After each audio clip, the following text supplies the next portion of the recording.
Oi, pessoal, meu nome é Laís Politi, eu sou repórter do vôlei e editora do Atlético Mineiro também, aqui no Esporte News Mundo. E hoje a gente está aqui com um craque veteraníssimo do voleibol, que é o Lucão. E ele vai contar para a gente um pouquinho da história dele no vôlei, a gente vai bater um papo também sobre as competições aqui de 2020, que foi um ano muito atípico. E o papo vai ser bem legal, espero que vocês acompanhem.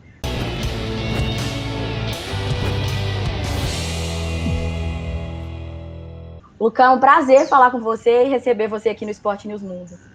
Que isso, o prazer é meu, é muito gostoso sempre poder ir bater um papo, contar um pouquinho da história e falar aí da atualidade do voleibol, né? Então, primeiramente, conta pra gente como que você iniciou no vôlei, sua história no vôlei, quantos anos você tinha, quando você começou, por que você escolheu seguir na carreira profissional, porque a gente sabe que não é fácil, né, ser atleta. Eu joguei vôlei durante 5 anos da minha vida e eu não consegui seguir na carreira. Eu falei, vou tentar outra coisa aí que eu consiga mexer com o esporte e obter o jornalismo. Então, eu Legal. queria que você contasse pra gente essa sua trajetória. A minha trajetória no vôlei ela é um pouco atípica, porque eu ingressei no vôlei por livre e espontânea obrigação, eu brinco, né? Porque eu era jogador de basquete, eu era bolsista numa escola, e acabou que o time de basquete não conseguiu o patrocínio para se manter, e o voleibol era o esporte mais forte no meu colégio naquela época. Como eu era alto, eu era o maior assim da turma, pode-se dizer, do colégio. O técnico de vôlei veio e me fez o convite, cara, você não quer jogar vôlei para manter sua bolsa aí, você vai ter que fazer algum esporte e tal. Eu falei, puxa, sinceramente, provavelmente vai ser o último esporte que eu vou tentar fazer, porque eu era muito ruim, eu não conseguia jogar vôlei. E até tentava bater uma bola na educação física ou com alguns amigos, assim, mas não era um esporte no qual eu conseguia render muito bem. Eu preferia todos os esportes antes de vôlei. Então, o vôlei foi o último esporte que eu coloquei na minha vida. Até arremesso de peso eu cheguei a fazer antes que vôlei. Mas acabei indo, comecei a treinar voleibol, comecei a conseguir uma evolução bem rápida, assim. Tanto que isso foi, eu tinha 16 anos, 15 para 16 anos na época. Eu consegui já no primeiro ano pegar a seleção estadual, que era a seleção gaúcha. No segundo ano eu já fui fazer uma peneira com a seleção brasileira. Então foi um esporte que ao mesmo tempo, no começo eu tinha uma certa restrição de participar, depois virou a grande paixão da minha vida, né? Porque quem está muitas vezes de fora não entende o quão cativante o vôlei é e o quanto de estudo e o quanto de coisas tem dentro do voleibol que façam com que você pense, com que você estude, com que você tem que ter uma leitura maior do esporte, que não é simplesmente o saque, o ataque, o ponto de bloqueio. Então acabou que me cativei bastante. Então eu joguei vôlei no colégio até os 19 anos, 18 para 19 eu fui para a Ubra, que foi meu primeiro clube profissional. E aí depois disso, da Ubra de 3 anos, eu fui para Florianópolis, onde foi que realmente eu comecei a aparecer assim para o cenário não só nacional como mundial, quando a gente conquistou o tricampeonato na equipe da CIMED. E depois disso foi uma carreira que cresceu rápido, assim, eu consegui desde 2009 estar como titular da seleção brasileira até hoje. Depois dessa época também que eu mudei para a CIMED, consegui conquistar aí bastante títulos, tanto no cenário mundial quanto no cenário nacional, quanto com a seleção brasileira. Então, como você me chamou, é muito estranho hoje em dia falar que veterano no voleibol, mas realmente isso chega para todo mundo, né? E hoje eu sou um dos mais velhos ali dentro da seleção, não só da seleção brasileira, como aqui do clube também, em Taubaté, onde eu tô. Pois é, vou te confessar também que, assim, eu sou apaixonada por vôlei, como eu comentei, eu já joguei vôlei, e sempre acompanhei, e você é um dos meus ídolos do vôlei, então quando Obrigado. caiu para fazer essa exclusiva, eu fiquei um pouco nervosa, eu falei, meu Deus do céu, eu vou entrevistar o Lucão, socorro, o mundo é muito doido, mas eu fiquei muito feliz e estou muito lisonjeada de estar conversando com você, eu sou apaixonada pelo vôlei, e um termo que você usou ali, que eu gosto de usar muito nos meus textos, se você ler, você vai encontrar bastante, que é leitura de jogo. Eu sempre uso esse termo bastante nos meus textos do vôlei, porque é realmente muito além de saque, é muito além de pontuar. Você tem que ter uma leitura dentro de quadra para você entender como que você vai fazer aquele ponto e como que você vai manter aquele jogo. Até porque também, pelo menos o meu técnico aqui, ele Sim, puxava muito a nossa orelha, tipo assim, de não fazer ponto por fazer, sabe? Ele queria um exato. passe bonito e tal.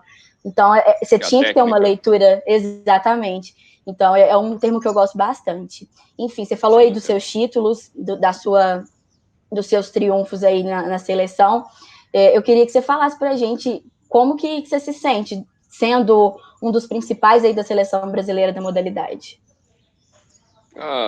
Eu acho que acaba se tornando uma coisa normal, né? No começo, quando eu cheguei lá pela primeira vez, minha primeira convocação, eu comecei a jogar vôlei de 2001 para 2002, minha primeira convocação para a seleção adulta foi 2005. E quando eu cheguei lá, é muito engraçado, porque aquela geração foi a geração do voleibol brasileiro, né? Todos eles são grandes espelhos para todos os atletas que vieram após. Não é só um ou outro jogador, e sim toda uma filosofia, toda uma geração que espelhou os outros jogadores que vieram depois, o jeito de trabalhar, a maneira. Quando eu cheguei lá, uma coisa que eu percebi que não importa quem você seja, o que você ganhou, se você não continuar trabalhando e não continuar ralando para continuar estando lá em cima, para continuar conquistando o título, vão ter outros 3 ou 4 jogadores que vão estar atrás de você querendo o seu lugar. E o Brasil, graças a Deus, a gente consegue ter uma capacidade de renovação muito boa, sempre, né? A gente tem sempre jogadores que estão ali dispostos e com qualidade para substituir qualquer um que esteja lá dentro. Então, eu sempre peguei essa filosofia para mim, que eu não podia largar meu osso, que eu tinha que continuar trabalhando. Então, eu nunca me vejo como... Tanto que eu sou um cara mais quieto, todo mundo sabe disso, eu sou um cara bem fechado na minha, quando essa parte de vibração, essas coisas, porque eu gosto de analisar mesmo o jogo, saber o que está acontecendo, arrumar bastante o sistema ali, que é uma coisa que o nosso técnico hoje em dia bate bastante na tecla, para conseguir deixar as coisas mais fáceis para a gente. Então, esse lado de uma galera que é mais explosiva, que consegue vibrar, eu já não. Se eu ficar desse, ou eu vibro ou eu estudo o jogo, entendeu? Essas duas coisas juntas, para mim, não funcionam muito bem. Eu acho que eu comecei a assimilar um pouco mais esse lado de ser um expoente, de ser um ícone ali dentro depois de 2016, onde eu tive que assumir talvez um papel um pouco mais de responsabilidade, um pouco mais de chamar o grupo mesmo, porque antes a gente tinha 3 ou 4 que eu chamo dos malucos lá dentro que vibravam, que chamavam. Eu acho que mudou um pouco esse jeito de ser da seleção brasileira, mas ao mesmo tempo não perdeu qualidade, né? A gente conseguiu manter aí um time extremamente competitivo, brigando por títulos ou conquistando os títulos, com um jogo um pouquinho mais tranquilo. E como é que estão as expectativas para as Olimpíadas, preparações? Eu tava falando, não lembro com quem é isso, essa semana, que cada dia é uma notícia diferente sobre casos de corona, vacina é adiada, vai para mais 2, 3 meses para frente. Então a gente não sabe como é que vai funcionar, como é que vai estar o mundo daqui 4, 5 meses. Eu espero que até ali, final de maio, ali, a gente já consiga ter pelo menos uma tabela para jogar a Liga das Nações, que é um campeonato importante para dar aí um ritmo para as seleções que estiveram que praticamente sem estar junto nessa última temporada, não conseguiram treinar. Então eu julgo que primeiramente isso vai ser muito importante, a gente conseguir jogar o máximo possível para que se tiver a Olimpíada, se a gente conseguir chegar nos Jogos Olímpicos aí com segurança, a gente esteja bem. Então, primeiro chegar bem lá em final de maio ali para conseguir jogar essa Liga das Nações. Espero que até lá já a gente esteja vacinado e que esteja tudo tranquilo aí para a gente conseguir rodar o mundo. Legal. E agora falando sobre 2020, né, que você puxou o contexto de coronavírus, foi um ano muito atípico para todas as modalidades e para o vôlei não foi diferente. As competições foram paralisadas, enfim, foi um ano muito difícil para todo mundo. E eu queria que você comentasse como que foi esse processo aí de parar. Foi uma coisa que nunca tinha acontecido antes, porque você que está tanto tempo nessa profissão, como que foi isso? Eu brinco que foram minhas primeiras férias em 13 anos, né? Desde que eu cheguei na seleção brasileira, eu não tive férias. Geralmente, quem não conhece o calendário da seleção brasileira do clube, a temporada do clube geralmente acaba final de abril, início de maio. Uma semana depois, a gente apresenta em Saquarema e começa a treinar já. E aí a seleção acaba geralmente em setembro, metade de outubro, e já emenda no Paulista. Então eu estava mais ou menos 13 anos nesse ciclo, sem ter uma parada, sem ter férias, e agora eu tive essas férias forçadas que, para mim, no meu ponto de vista, como atleta, para o meu corpo foi bom, mas para o esporte em si como um todo e para as pessoas foi horrível, né? ficar tanto tempo trancado dentro de casa, ficar tanto tempo se privando do que é fazer.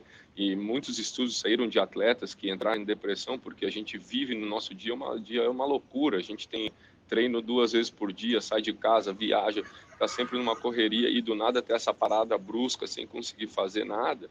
Fica muito difícil de manter a forma física, de manter o pensamento bom, a cabeça boa em treinamento.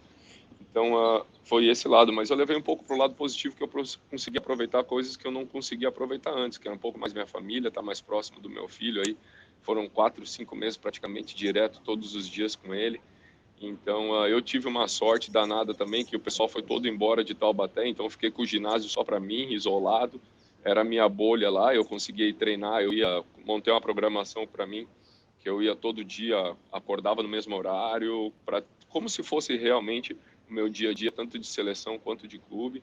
Eu ia treinar uma vez por dia peso, outra vez eu ia treinar a bola, conseguia treinar sozinho, então consegui manter um mínimo ali.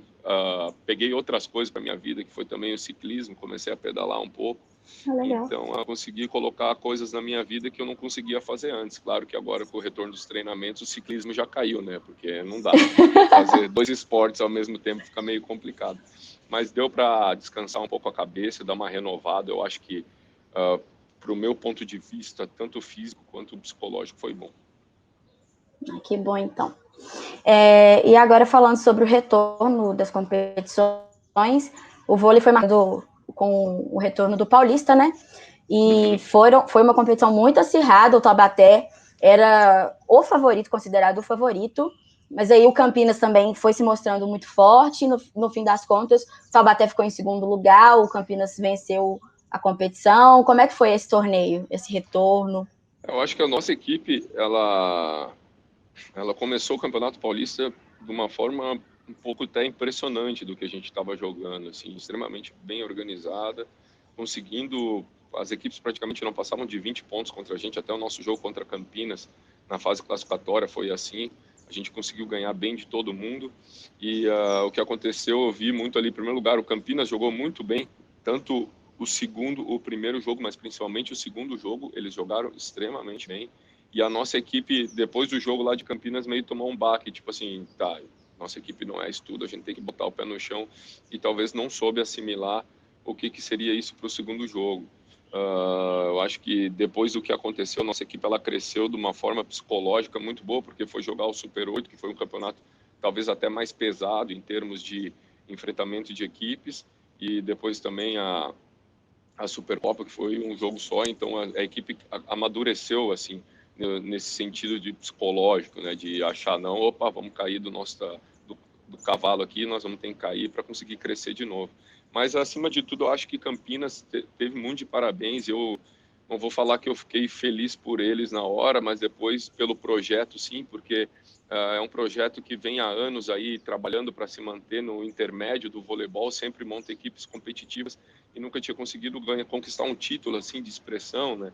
E ver a alegria deles ali depois, a alegria do patrocinador, o quanto foi importante para essa equipe se manter no voleibol. Eu vou te falar que eu até não fiquei tão triste não, porque além de ter sido merecido, tem pessoas ali que trabalham muito para o voleibol conseguir se manter, e conseguir manter um time de vôlei hoje em dia não é muito fácil. Com certeza, né? E querendo ou não, a visibilidade do vôlei ainda precisa crescer mais, né? Na minha opinião, eu acho que a gente tem que dar mais espaço para o vôlei na mídia ainda, porque eu acho que é muito pouco. Com certeza. Enfim, e depois veio o troféu Super Vôlei, que o Taubaté fez uma campanha excelente, brilhante, tanto que foi o vencedor, né? Como que foi vencer, como que foi ganhar um título em meio a um ano difícil, né? Igual a gente comentou. A gente começou o campeonato bastante pressionado pela derrota do Campeonato Paulista, que ninguém esperava, pelo menos ali da nossa equipe, do nosso núcleo de torcedores e tudo, né?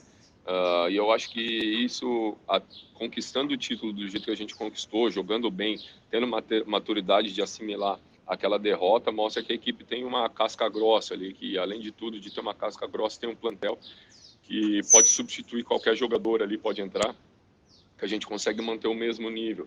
E isso foi bom porque alimentou, trouxe de novo aquele ego que a equipe precisava, trouxe de novo aquela coisa de que, poxa, os caras estão aí porque eles merecem e é uma equipe a ser batida. E, querendo ou não, a gente não pode sumir dessa responsabilidade, a gente tem que assumir ela, que nossa equipe foi montada para isso, para chegar em final e conquistar título. E essa derrota do Paulista, logo depois vindo um campeonato pesado e a gente conseguindo reverter esse lado de derrota foi muito bom para a equipe como um crescimento como um todo. Eu imagino. E agora, puxando para a Superliga, que é a competição que vocês estão disputando atualmente, inclusive, muito bem, né? Já foram 4 rodadas, não perdeu nenhuma, está aí invicto, líder na competição. Quais são as expectativas aí para a Superliga? Como que estão os treinamentos? Como que está a equipe aí nos bastidores? A gente, nessas últimas 2 semanas, a gente andou sofrendo bastante com lesão. Aí a gente perdeu 2 ponteiros, foi o Douglas e o João Franklin. Os centrais, às vezes um machuca, outro volta. A gente ali teve uma época até do Paulista que a gente perdeu o Bruno por Covid também.